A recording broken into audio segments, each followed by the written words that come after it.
ദീർഘമാസങ്ങൾ അവളെ ഗർഭത്തിൽ വഹിച്ച അമ്മ, അവളുടെ ശ്വാസത്തോടെ വളർന്ന കുഞ്ഞ്, ജനിച്ച ആ നിമിഷത്തിൽ തന്നെ എങ്ങനെ ശാശ്വതമായ നിശബ്ദതയിലേക്ക് മാറി.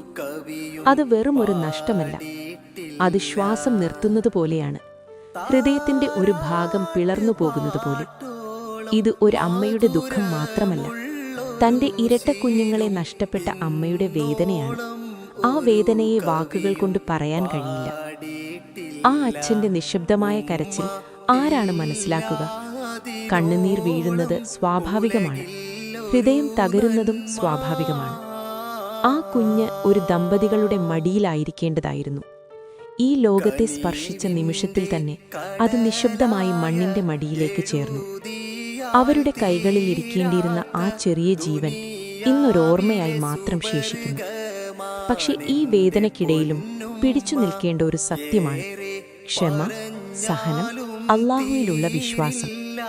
അവൻ അനീതിയുള്ളവനല്ല. അവന്റെ എല്ലാ തീരുമാനങ്ങളിലും നമുക്ക് കാണാനാകാത്ത മഹത്തായ കരുണയുണ്ട്. ആ കുഞ്ഞ്, ആ ചെറിയ ജീവൻ നിങ്ങളെ സ്വർഗത്തിൽ കാത്തിരിക്കുകയാണ്.